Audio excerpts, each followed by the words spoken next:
Doctor R अरकोलिया जी।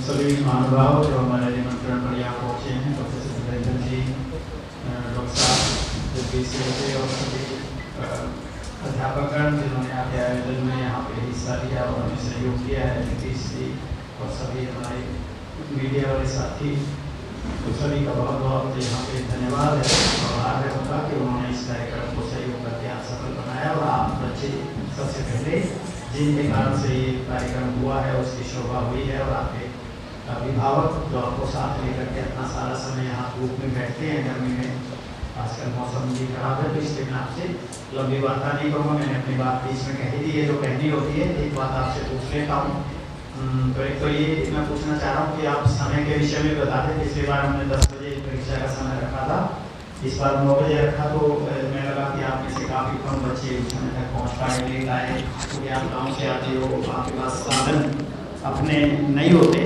तो इसलिए क्या हम इस का टाइम 10 बजे रखें या 9 बजे रखें? 10 बजे पे हाथ उठाइए जो 10 बजे चाह रहे हैं। ठीक है, तो हम अगली बार से अगर इसमें 9 बजे समय रखा भी हो आपके फार्म में तो आप इसको 10 बजे समझ लीजिए। ठीक है, हम 10 बजे रखेंगे, उससे और लेट करने की तो ज़रूरत नहीं। ठीक है, ओके। तो 10 बजे आपको आना है, खुद को डिसिप्लिन सिपाही की तरह जैसे आप पहले आते रहे हैं, और भी जो पिछली बार आए थे और इस बार नहीं आए हों उनको भी प्रेरित करना है कि आप भी आओ यहाँ पे, क्योंकि आप इसमें जुड़ेंगे तो आप जैसे जैसे आगे हमें सुझाते रहेंगे, हम इसमें और नई नई चीज़ें जोड़ते रहेंगे और आप लोग अपनी तैयारियां भी करके आओ, कुछ ना कुछ अलग अलग नया सीख के आओ, ताकि हम लोग आपको सिर्फ भाषण ना देते रहें, उसकी बजाय आप लोग 2-2, 3-3 मिनट बोलो तो आपको प्लेटफार्म मिलेगा, आपकी झिझक खुलेगी, आपके बोलने की जो शक्ति है वो बढ़ेगी। तो हम चाहते हैं कि आप सभी कुछ भी टूटा फूटा बोलिए, जो भी विषय से संबंधित करके लाओ, और अच्छी बात है, नहीं तो संविधान है, हरियाणा है, और चीज़ें हैं, जो भी बातें हों, पब्लिक स्पीकिंग है, अपना इंट्रोडक्शन देना है, अपने बारे में कुछ कहना है, अपने कोई विचार रखने हों, तो इन चीज़ों के विषय में आप सोचो, क्योंकि ये बहुत ज़रूरी है, आपको आगे ज़िंदगी में उसके लिए तैयार होना होगा। और अभी ये समय है और यहाँ पे तो कोई कुछ कहता नहीं है, कोई हंसता भी नहीं, आप कैसा भी टूटा फूटा बोलोगे, रुक भी जाओगे तो कोई बात नहीं है। ठीक है, अब यहाँ कई बार आ चुके हो तो अब तो आपको घबराहट या डर तो नहीं लगता है ना, यहाँ आके बैठते हुए स्कूल की तरह कोई डर तो नहीं लगता होगा। तो इसलिए जो है यहाँ आपकी अपनी सभा है, आपका अपना मंच, आपका अपना ये एक तरह की व्यवस्था और संगठन है, तो इसमें आप लोगों को और इसमें आप मदद कीजिए, इसको संभालना सीखिए। बल्कि मैं तो ये समझता हूँ कि 1 साल के बाद आप में से किसी बच्चे को आकर के ये जगदीश जी वाला काम संभाल लेना चाहिए, मंच को संचालन का, क्योंकि ये भी आपको करने सीखने। तो मंच संचालन सीखिए, कोई बड़ी चीज़ नहीं, कोई इसमें कोई लंबी कहानी नहीं कहनी पड़ती, थोड़ा सा अपनी पहले प्रिपरेशन कर लीजिए, टूटा फूटा 1-2 बार होगा, अपने आप से इसको करना, इन चीज़ों को सीखिए आप लोग। और यही हम चाहते हैं कि आपकी शिक्षा का स्तर और शिक्षा का दायरा तो बढ़े ही बढ़े, लेकिन पर्सनैलिटी की जो दूसरी चीज़ें हैं जो आपको आगे ज़िंदगी में चाहिएगी सफलता के लिए, वो भी आप यहाँ पे एक दूसरे से सीख करके पहले और फिर खुद करके उसको सीख पाए अपने आप से। तो ये जो हमारा समय पूरा दिन आप यहाँ लगाते हो, समय लगा के आते हो, तो उसमें हमारी सफलता तब है जब आप ज़्यादा से ज़्यादा नई चीज़ यहाँ पर सीख करके जाएँ। मैंने आपसे कहा था और आपने बड़ी खुशी से कहा है बहुत सारों ने कि हम 10 से ज़्यादा भाषाएं सीखेंगे। तो जो बच्चों ने ये कहा है उसके लिए मैं आपको ये सजेस्ट कर देना चाहता हूँ कि भारत की कई ऐसी भाषाएं हैं जिनको सीखना बहुत आसान है। उनमें से एक तो मराठी भाषा है, थोड़ी सी मुश्किल है, लेकिन मराठी में आसानी ये है कि उसको आप पढ़ सकते हो। मराठी की जो लिपि है वो देवनागरी लिपि होती है, तो उसकी पुस्तक को, उसके अखबार को, उसकी चीज़ को आप पढ़ के सीख सकते हो, सुन के सीख सकते हो। इसी तरह गुजराती बड़ी आसान भाषा है, थोड़ा बहुत ही एक बार उसको सुनना शुरू करोगे आप सीख जाओगे। बंगाली में भी कोई बहुत ज़्यादा मुश्किल नहीं पड़ती है ऐसा। हिमाचली और ये भाषाएं भी जो आसपास की हैं इनमें कोई ज़्यादा दिक्कत नहीं होती है। तो इसलिए इस तरह की भाषाओं से जिन्होंने अपना लक्ष्य रखा कि हमने 10 भाषाओं से पार उतरना है, ज़्यादा सीखनी है, तो वो इस तरह की 3, 4, 5 भाषाएँ आसपास की जो राजस्थानी हुई ये हैं, इन सबको आराम से, बिहार की जो भाषाएँ हैं वो भी भोजपुरी हैं या और जो उधर की है मगध वगैरह की, ये भाषाएं भी कोई इतनी ज़्यादा मुश्किल वाली नहीं है। तो इसलिए आप इनको सीखने की अपनी शुरुआत कर सकते हो। और अपना सबसे बड़ी जो चीज़ आपको ज़रूरत है वो ये करनी होगी कि आपको अपनी ज़िंदगी को साधना है। और उस साधने के लिए आज सीएमओ साहब आए हुए थे, बल्कि मैं बता नहीं पाया उनको, मैं चाह रहा था कि वो आपको अगली बार इनको बुलाएंगे तो आपको कुछ ना कुछ ये स्वास्थ्य के विषय में भी कुछ टिप्स देंगे, कुछ बातें बताएंगे आपके, ताकि क्योंकि इस समय में स्वस्थ रहना आपके लिए बहुत ज़रूरी है कि आपका शरीर स्वस्थ रहे और आपका मन स्वस्थ रहे, ठीक है ना। तो इसको ये आपने ये ध्यान रखना है कि आप कोई ऐसी चीज़ ना करें, कोई ऐसी चीज़ ना खाएं जिससे आपका शारीरिक स्वास्थ्य बिगड़े, कोई ऐसी बात ना करें, कोई ऐसी चीज़ ना खाएं जिससे आपका मानसिक स्वास्थ्य अस्वस्थ हो, ठीक है।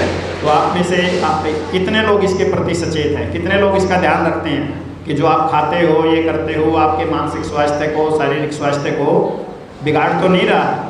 आप में से कितने बच्चे ऐसे हैं जो जिसको जंक फूड कहते हैं वो खाते हैं, Coca Cola, biscuit, bread, pizza, कितने बच्चे हैं जो खाते हैं? अधिकतर खाते होंगे, कोई थोड़ा खाते होंगे, चिप्स विप्स, कोई सारा दिन इसी पे जिंदा रहते होंगे कोई। तो इस चीज़ का भी ध्यान करिए। आप हरियाणा में रह रहे हो, हरियाणा में रोटी सब्जी, दही, दूध, फल फ्रूट, सब्जियां, वो चीज़ें खाने का रिवाज था हमारी जनरेशन में, और अभी भी यही चीज़ें अच्छी चीज़ें होती हैं। तो कोशिश कीजिए कि सारा समय नहीं तो आपके भोजन में ये चीज़ें भी शामिल हों। ऐसा ना हो कि आप सब्जी और फल को बिल्कुल छुए नहीं और बस सारा ये इन्हीं चीज़ों में जो बनावटी चीज़ें हैं और जिसमें बहुत सारी ऐसी प्रिजर्वेटिव पड़े होते हैं, ये आपके दिमाग को नुकसान करते हैं, ये आपकी नींद को ख़राब करते हैं, ये आपके स्वास्थ्य को ख़राब करते हैं, और आपको फिर वो बीमारियां, कोई शुगर की, कोई और चीज़ की, कोई मोटापे की, कोई आलस्य की, ये चीज़ें पैदा करते हैं। तो फिर आप जो है बाबा साहब के रास्ते पे नहीं चल सकते हो, आपके लक्ष्य पूरे नहीं कर सकते हो। तो आपको ये गौर करना है। अभी आप बहुत बड़े नहीं हुए, काफ़ी बड़े हो गए हो, लेकिन इतने बड़े नहीं हुए हो, अपनी चीज़ों को बदलो, अपनी आदतों को बदल करके आपने सब्जियां ज़्यादा खाना है, फल ज़्यादा खाने हैं, उनसे अपने स्वास्थ्य को ज़्यादा संभाल रखनी है, और बाकी अपने रोटी और सब्जी या जो सीरियल्स हैं वो ज़्यादा खाने हैं, बजाय इसके कि ये जो स्टेल चीज़ें जो महीने महीने तक रखी रहती हैं और हमारे स्वास्थ्य के लिए कोई फ़ायदा नहीं करती, उनमें ऐसे ऐसे प्रिजर्वेटिव पड़े होते हैं जो 2-2, 3-3 महीने भी उनमें जो है सड़ांध नहीं होने देते, उनमें कीटाणु नहीं जमने देते। तो उनको अगर आप खाओगे तो आपके शरीर में जो अच्छे कीटाणु होते हैं, जिससे आपका हाजमा होता है, आपका स्वास्थ्य बनता है, आपकी एंटीबॉडीज़ होती हैं, उन सबको भी वो मारते हैं। तो आपको अपने शरीर में बहुत ज़्यादा चीज़ें नहीं डालनी है, फालतू की चीज़ें नहीं डालनी है, सीमित चीज़ों पे रहना है। क्योंकि विद्यार्थी के लिए ये भी कहा जाता है कि उसकी निद्रा भी कम होती है और उसका भोजन भी कितना होता है, कम होता है। बाबा साहब एक छोटे सा वो बर्गर खा के पूरा टाइम निकालते थे ना, तो उनका शरीर चलता ही था, उनका दिमाग चलता ही था, मना तो नहीं किया दिमाग ने पकड़ने के लिए। तो आप लोगों को ज़्यादा नहीं खाना है, कम खाना है, अच्छा खाना है। तो जब आपको ये होगा तो फिर आपकी क्रेज़ होगी कि आपको भूख लगेगी कम, और आप पढ़ाई में घंटों घंटों तक नहीं तो आपको याद आएगा भी तो बीच में चाय पीने की जरूरत हो रही है, अब तो भूख लग रही है, पहले भूख लगाओ। तो पढ़ना है तो उसके लिए अपने जीवन को थोड़ा साधना है, संयमित करना है, जैसे तपस्वी के लिए कहते हैं। तो तपस्वी जब अपनी तपस्या में, तो उसको और कुछ की चिंता नहीं होती, गर्मी की भी चिंता नहीं होती उसको, पसीने की भी चिंता नहीं होती उसको, शरीर में कहाँ कष्ट हो रहा है, शरीर का कौन सा अंग दर्द कर रहा है, उस चीज़ की भी कोई उसको चिंता नहीं होती। तो इसलिए आपको वो तपस्वी बनना है, क्योंकि तभी आप इस तरह के लक्ष्य पे पहुंच पाओगे, उसके लिए समय निकाल पाओगे, उसके लिए अपनी एनर्जी निकाल पाओगे।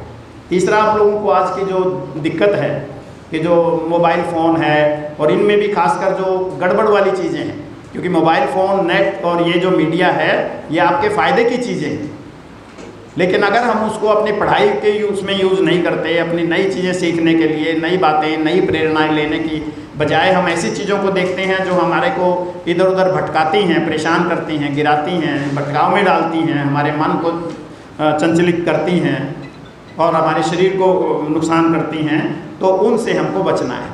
उसका भी आपको साधना करनी है। आपको अगर आगे चलना है तो मैं आपको ये गारंटी दे सकता हूँ कि अगर आप थोड़ा सा अपने शरीर को, मन को और अपने जीवन को साध करके चलोगे, उसको साधने की वो कर लोगे, तो आप अगर कमज़ोर भी होगे, इस समय आपका अगर कि आपकी 3rd डिवीज़न भी आती है तो आप 1st डिवीज़न ला सकते हो और बड़े से बड़े इम्तिहान को पास कर सकते हो, धीरे धीरे आप इस यात्रा के अगर चलोगे तो। और हम आपको ये सहयोग करेंगे, आप सब इसमें जुड़े हो और बच्चों को जोड़ो अपने साथ, ताकि ये कारवां बड़ा हो और आप लोग घरों में भी इन चीज़ों को पढ़ते रहो, ये चीज़ें सीखो। और हमने नेट पे जो ग्रुप बनाए हैं, उस ग्रुप में मैं ये देखता हूँ कि आप में से कोई भी बच्चे इंटरेक्ट नहीं करते हैं उसमें।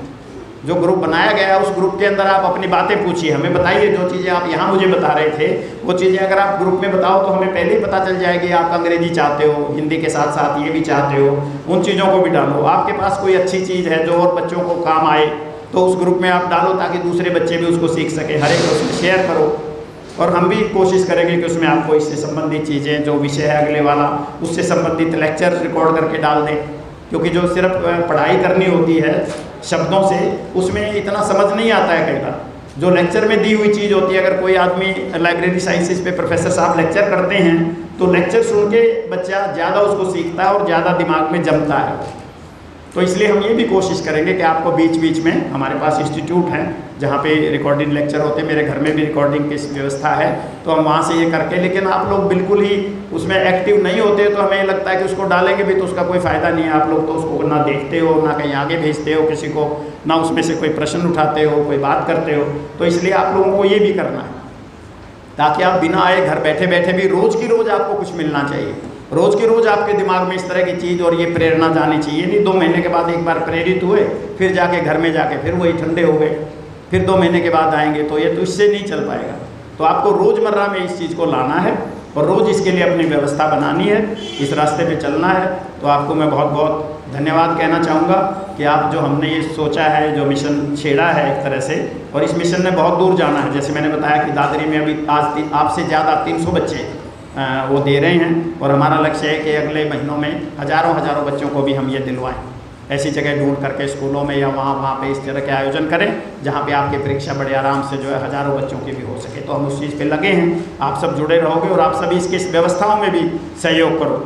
अभी तो मैं जो कुछ करना होता है, ये करना होता है, तो मैं लेबर को बुलाता हूँ या मेरे अपने और संपर्क वाले लोगों को पैसे दे करके उनको बुलाता हूँ, वो आकर के यहाँ ये टाट बिछाते हैं, ये यहाँ पे टांगते हैं, बैनर टांगते हैं, माइक लगाते हैं, पानी पिलाते हैं, ये सब चीज़ करते हैं। तो आप लोग ये भी बच्चे मदद कर सकते हैं जिनमें इस तरह की भावना हो, तो वो इन चीज़ों में मदद कर सकते हैं कि यहाँ जो अपनी व्यवस्था है, क्योंकि इनको भी आप संभालोगे तो आगे से आपको विश्वास होगा कि आप भी ऐसे कार्यक्रम कर सकते हो, ऐसे कार्यक्रम अपने स्तर पे आयोजन कर सकते हो, आगे करोगे तो आपको पता रहेगा उसमें हमें क्या क्या करना है, किस तरह से करना है।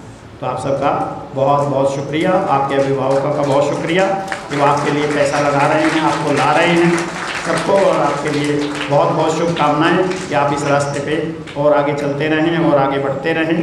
और जो एक्सपर्ट्स हैं हम उनको बुलाते रहेंगे आपसे, अलग अलग तरह के, आप हमें बताते रहिए। बहुत लोग हैं जो आकर के आप लोगों से बात करना चाहेंगे और उनको अच्छा लगेगा। तो आप सबका बहुत सबका शुक्रिया और सभी सहयोग देने वालों का शुक्रिया। और दिल्ली से भीम उसके जो हमारे साथी ये हर बार आते हैं, और सभी जर्नैल जी और हमारे मित्र जो है, क्या नाम है आप नरवाना से, हाँ आप शुभ नाम चांदीराम जी नरवाना में बच्चों को वो करते हैं, समाज सेवा करते हैं, तो वो भी पधारे हैं। तो इन सब का बहुत बहुत शुक्रिया, क्योंकि इनके माध्यम से ये चीज़ और लोगों तक पहुंच रही है। तो सबका धन्यवाद। और आप सबको जिसको भी इनाम मिला है उनको अग्रिम बधाई, और जिनको नहीं भी मिला आप इनाम पे या फर्स्ट सेकंड थर्ड पे नहीं जाने के लिए नहीं आए यहाँ पे, कोशिश तो ये भी करना कि जो नीचे हो इतनी तैयारी करने का लक्ष्य रखो कि अगली बार आप भी इनाम वालों में आओ।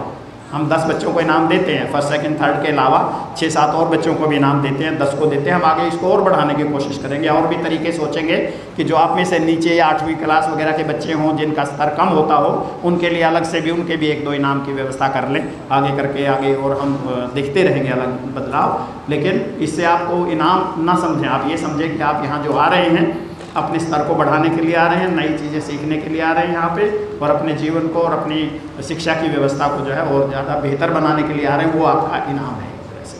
तो बहुत बहुत धन्यवाद सभी का, थैंक यू। जय भीम, जय भारत।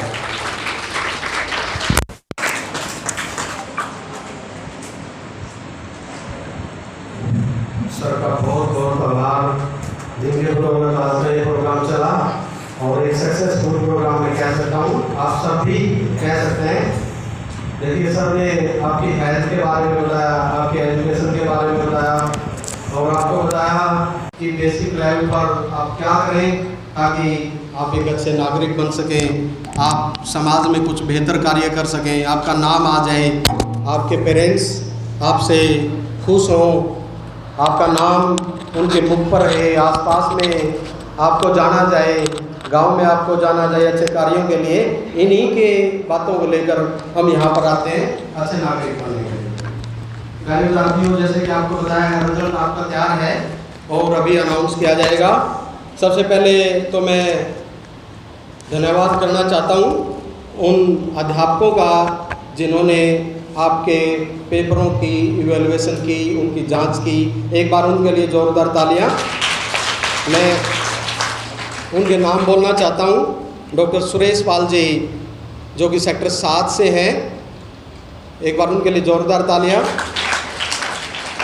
शिवानी, ये लड़के बीटेक की स्टूडेंट है। उसके बाद प्रवीण बोध जी यहाँ पर बैठे हैं, assistant professor fine art Ladwa, उनका भी हम धन्यवाद करते हैं। आत्मदास पीजीटी पॉलिटिकल साइंस तलहेड़ी अपने बच्चों को लेके आए हैं, स्वयं भी आए हैं, उनका भी बहुत बहुत शुक्रिया, धन्यवाद। मनोज कुमार जेवीडी अध्यापक हैं जीपीएस कानपुर से, कानपुर रोडान से, उनका बहुत बहुत धन्यवाद करते हैं। उसके बाद उमेश कटारिया बैंकिंग सेक्टर में हैं, उनका भी हम बहुत बहुत शुक्रिया और धन्यवाद करते हैं। उसके बाद राजेश कुमार जी इरिगेशन डिपार्टमेंट, वो भी इस कार्य में लगे, उन्होंने भी पेपर जांच किए। उसके बाद दिनेश कुमार डांगी जी हेड मास्टर हैं government model senior secondary school Kurukshetra में, वे भी स्वयं भी आए और अपने बच्चों को भी लेके आए, उनका बहुत बहुत आभार। उसके बाद सारांश रॉयल जी जो कि पीएचडी स्कॉलर हैं, पीएचडी करने लगे मैनेजमेंट में कुरुक्षेत्र यूनिवर्सिटी कुरुक्षेत्र से, उनका भी बहुत बहुत आभार। और उसके बाद Pawan Kumar ji lecturer in English government senior secondary school Kalvi Jagir से, उनका भी बहुत बहुत शुक्रिया, वो भी अपने बच्चों को लेके आए, अपने गुड़िया को लेके आए हैं। और उसके बाद है मोनिका, ये फिजियोथेरेपिस्ट हैं, स्टूडेंट हैं बीपीटी की, इनका भी बहुत बहुत आभार। उसके बाद बहुत ज़्यादा टाइम हो गया, अब मैं रिजल्ट अनाउंस करता हूँ। और उससे पहले मैं बता देना